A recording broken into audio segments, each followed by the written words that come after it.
most of the work we're going to do to be ready for pandemic 2, I call this pandemic 1, most of the work we'll do to be ready for that are also the things we need to do to minimize the threat of bioterrorism. To be ready for pandemic 2, I call this pandemic 1. We'll have to prepare for the next one. That, I'd say is will get attention this time.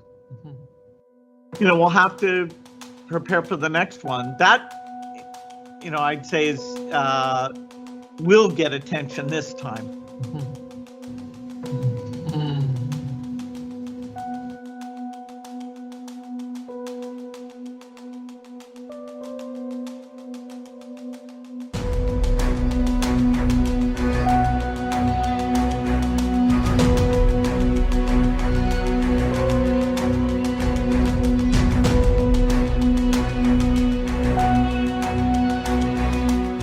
Expliciet werk je al om ons in ieder geval op weg te helpen mocht er een tweede pandemie komen. Maar eigenlijk als ik goed volg wat je al jaren zegt, dan is de kans dat een tweede pandemie komt heel erg groot.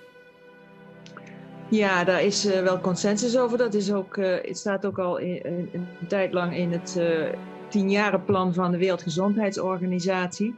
10-jarenplan van de Wereldgezondheidsorganisatie. Dus daar stond, bereid je voor de komende 10 jaar, er gaat een grote infectieziektecrisis komen. Nou, dit was jaar 1.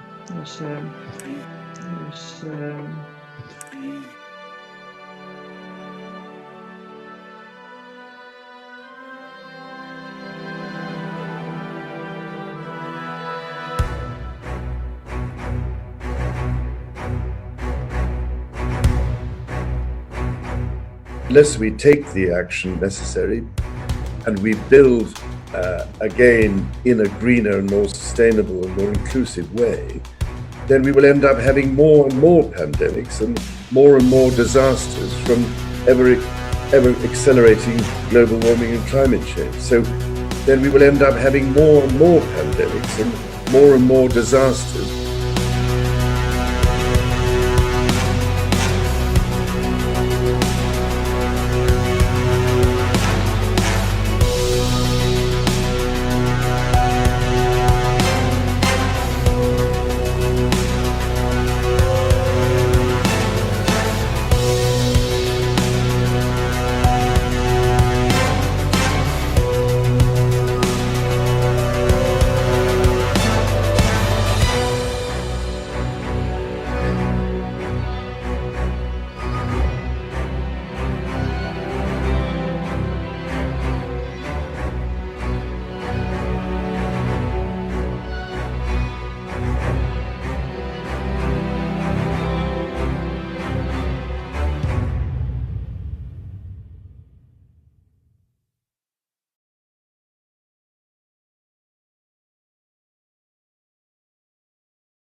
There's one message that I want to leave with you today based on my experience, and you'll see that in a moment, is that there is no question that there will be a challenge to the coming administration in the arena of infectious diseases, both chronic infectious diseases in the sense of already ongoing disease, and we have certainly a large burden of that, but also there will be a surprise outbreak.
what's looking like it will be a severe pandemic. Of what's looking like it will be a severe pandemic. And there are problems emerging that can only be solved by global business and governments working together.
Why don't we blow the system up? I mean, obviously we can't just turn off the spigot on the system we have and then say, hey, everyone in the world should get this new vaccine we haven't given to anyone yet. But there must be some way. There might be a need or even an urgent call for an entity of excitement out there that's completely disruptive, an entity of excitement out there that's completely disruptive, that's not beholden to bureaucratic strings and processes. But it is not too crazy to think that an outbreak of a novel avian virus could occur in China somewhere. We could get the RNA sequence from that an outbreak of a novel avian virus could occur in China somewhere.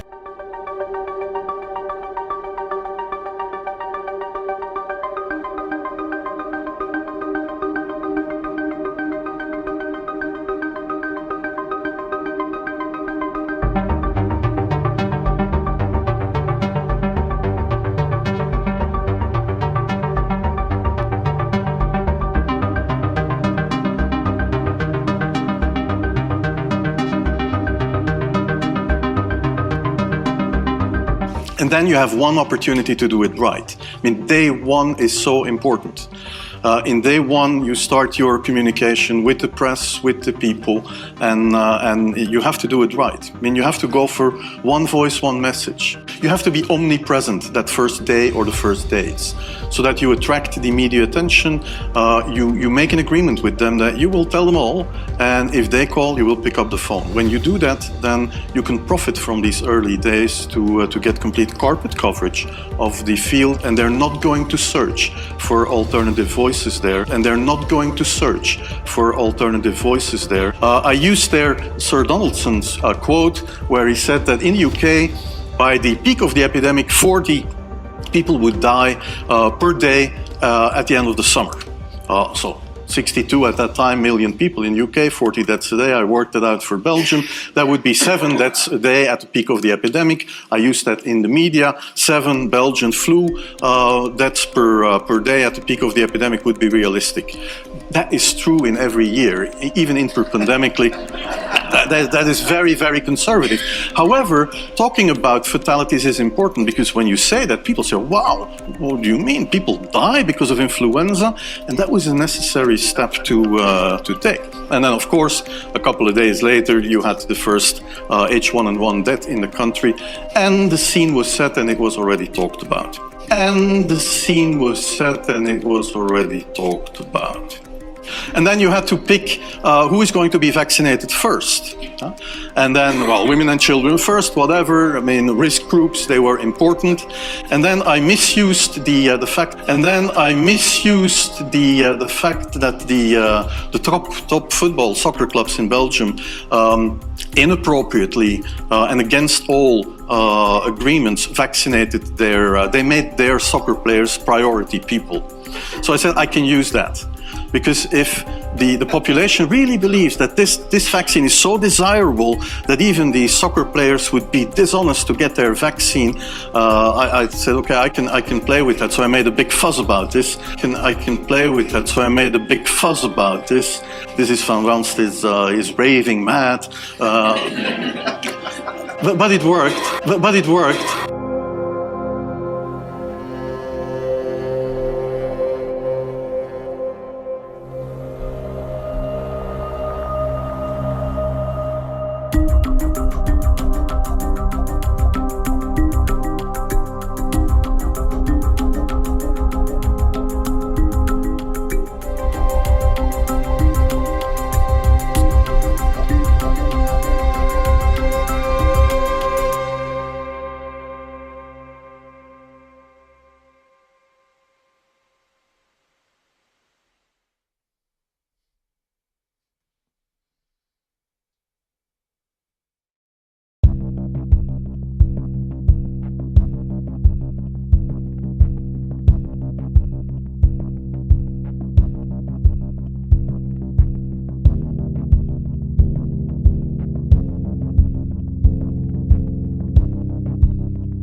What's going on?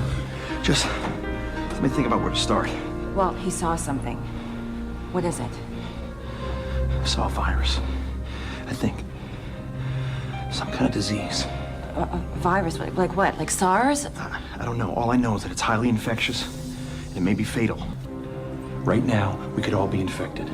We need to make sure that everybody that's inside stays inside. I'm gonna get a few deputies on it. We'll call it a lockdown. Lockdown? No, you cannot lock the school doors. This is for your family's safety. Maybe we should wear masks. I'm gonna swab the inside of your mouth with this little Q-tip. Damn efficient airborne transmission. It causes high fever and respiratory distress. Whatever it is, it originated in China. I'm authorizing a quarantine on everyone who's come in contact with a symptomatic person. This is your virus. I'm sorry, but there's no cure for that. Chloroquine, that's an anti-malarial drug. No. Listen, it suppresses the enzymes.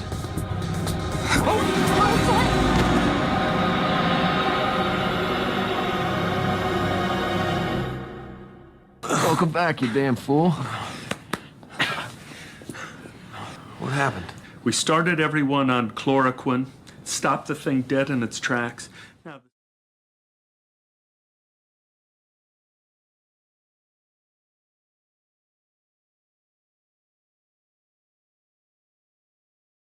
I wish I wasn't afraid all the time, but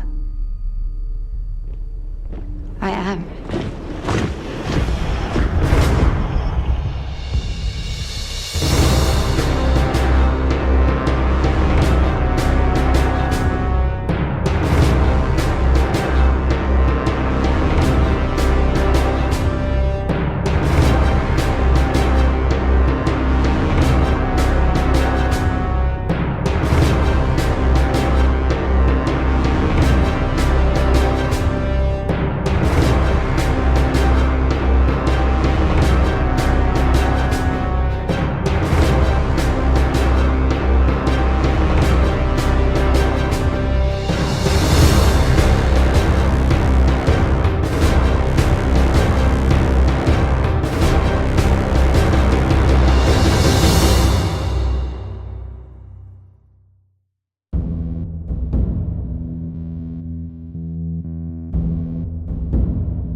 we'll have to prepare for the next one. That, I'd say is will get attention this time.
If you look behind the curtains, you see, okay, this medical story with COVID-19, we have the medical facts, it's scam, it's fake. So we need to ask who gets the benefit out of this and who has got the power to create this fake. Well, and the target, these are you. You, the citizens, you and the economy. It's about the economy. So COVID-19 seems to be just the cover story.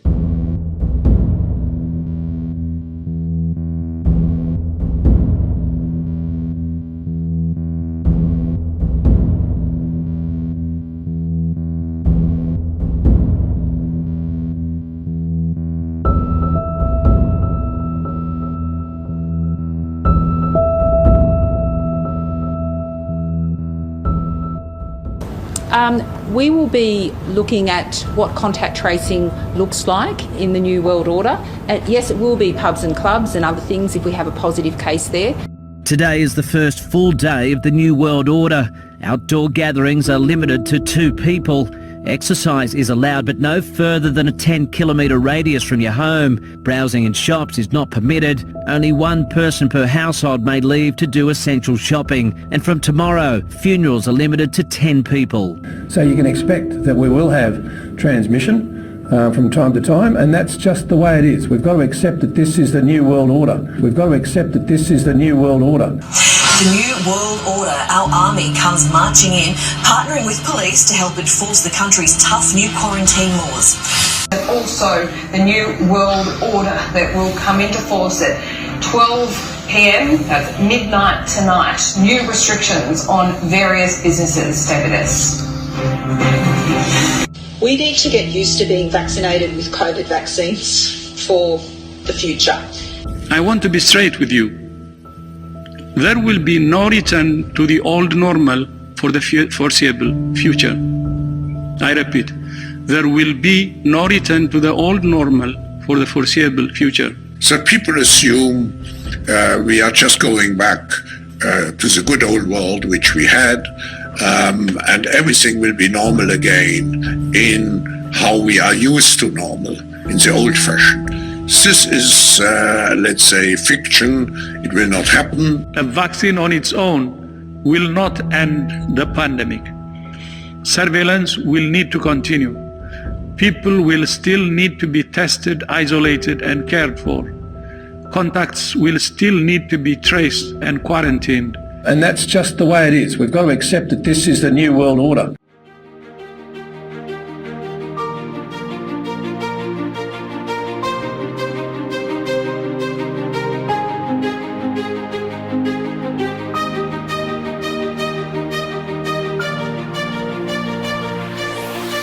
Hello everybody, I'm Dr. Simone Gold. I'm a board-certified emergency physician and the founder of America's Frontline Doctors. I'm also a Stanford University educated attorney, and we've come back with some of my group for the second White Coat Summit. We're here to speak to America just like we did on July 27th. At that time, we brought the American people truth and hope and optimism, and we're here to give you more truth and more reasons to be optimistic and to not live in fear. There continues to be a great deal of disinformation and outright censorship. Since our summit, the censorship unfortunately has gotten worse. Because of that, we've established a website, America's Frontline Doctors, where you can find the truth, where the truth is not censored. We have contact with 87,000 nurses that do not want the vaccine. There's no reason for panic. Also in the medical practice, there's no reason for panic. The panic is created by these false positive PCR tests. 89% until 94% of those PCR tests are false positive. They don't test for the COVID-19, and also the rest is false negative. So we have to look at clinics. We have to start looking at clinic. Medical doctors have to stop looking at those tests. That's very important. Let's go back to the clinics and to the facts.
Welcome everyone. My name is Professor Dolores Cahill, and it is my great honour to inform you that we have founded the World Freedom Alliance, And this aims and will be a worldwide organization linking groups in all continents of the world and in individual countries. We have a group in 20 countries. It's called comusaf.com. So it is, there are more than 4,000 doctors using it in more than 22 countries, I have to say, exactly now.